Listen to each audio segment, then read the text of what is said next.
Finance Committee will come to order. The last place anybody wants to hear about gross mismanagement and incompetence is in the business of saving lives. That's precisely and unfortunately what the Finance Committee meets to discuss today. This morning's hearing is an update on an investigation Senator Grassley and I, along with Senator Cardin and Senator Young, have been conducting for more than 2.5 years. It examines the network of dozens of organizations that manage organ transplants, and particularly the group that oversees and coordinates them, the United Network for Organ Sharing, or UNOS. We've reviewed 100,000 UNOS documents totaling more than 500,000 pages. Before I get to specific findings, I want to frame what we've learned as simply as possible. Far too many Americans are dying needlessly because UNOS and many of the transplant organizations it oversees are failing and seem uninterested in improving. These issues involve an alphabet soup of acronyms and organizations, so I'll start out with a bit of background. A 1984 law created the first computerized system to match sick patients with the organs they need. It was named the Organ Procurement and Transplantation Network. Someone needed to manage that system for the whole country, so the government sought to contract an organization to run it. UNOS was the only bidder for that first contract in 1986. The contract has come up for bid 7 other times. UNOS has won all 7. Today, the network, UNOS Overseas, is made up of nearly 400 members, including 252 transplant centers and 57 regional organizations known as Organ Procurement Organizations, or OPOs. Each OPO is a defined geographic service network. A family sitting in a hospital room thinking about donating a loved one's organs does not have a choice of OPOs. Those are the important terms to remember here. When a kidney donated in Corvallis needs to get to a patient in Portland, that's where an OPO comes in. UNOS oversees the OPOs. As our investigation shows, UNOS is doing this job quite poorly. Serious errors in the procurement and transplant system are shockingly common. Between 2010 and 2020, more than 1,100 complaints were filed by patients and families, staff, transplant centers, and others. The nature of these complaints runs the gamut. For example, in a number of cases, OPOs had failed to complete critical, mandatory tests for matters like blood types, diseases, and infection. Our investigation found one patient died after being transplanted with lungs that a South Carolina OPO marked with the wrong blood type. Similar blood type errors happened elsewhere, and patients developed serious illness. Some had to have organs removed after transplant. Another patient was told he would likely die within 3 years after an OPO in Ohio supplied him with a heart from a donor who had died of a malignant brain tumor. UNOS did not pursue any disciplinary action.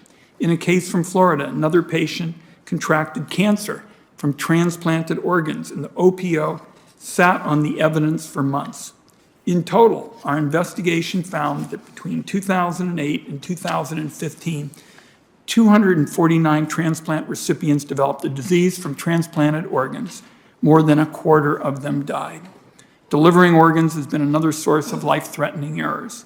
We found 53 such complaints between 2010 and 2020, as well as evidence that this was just the tip of the iceberg. In some cases, couriers missed a flight. In others, the organs were abandoned at airports. Some organs were never picked up. Many of these failures resulted in organs being discarded. It's reasonable to assume that many more errors are going unreported. Why? Because filing official complaints with UNOS appears to accomplish zero productive oversight or reform. Organ transplant professionals repeatedly told the Finance Committee that the UNOS complaint process was, and I quote here, a black hole. Complaints went in, UNOS went quiet. In interviews with the committee, UNOS leaders have dragged their feet, dodged tough questions, and shifted responsibility onto others. Investigations and disciplinary measures rarely amount to much more than a slap on the wrist. Only one time, just once, has UNOS recommended that an OPO lose their certification. The bottom line is the failures we uncovered cost lives. Thousands of organs donated each year wind up discarded, including 1 in 4 kidneys. Yet according to federal data, roughly 6,000 Americans die every year while waiting for an organ transplant. This kind of mismanagement has a disproportionate impact on minority Americans. African Americans, for example, have a greater need for kidney transplants than from other demographic groups. The Centers for Medicare and Medicaid Services recently issued new standards for OPO performance, and more than a third of OPOs are failing to meet them. Fixing what's broken could substantially increase the supply of life-saving organs available for transplant. Finally, another area of the committee's investigation has examined the IT, the information technology used by UNOS to run the transplant network. The system is outdated, mismanaged, and insecure. Using such decrepit technology to run the transplant network puts lives in danger and puts sensitive data at risk, and apparently there is no solution in sight. In a report issued last year titled "Lives Are at Stake," the U.S. Digital Service flatly concluded that UNOS does not have the technical capability to modernize the system. I'm going to close like this. If you looked at the staff at UNOS and many of the nation's OPOs, I would wager the vast majority are hard-working, good people doing their best to save lives. The glaring issues uncovered in our investigation stems from failures at the top, leadership failures. Our investigation is ongoing. It's clear the system needs reform badly. We're going to keep digging into issues at UNOS and the OPOs, as well as the policies that need changing at the federal level. This is not a partisan subject.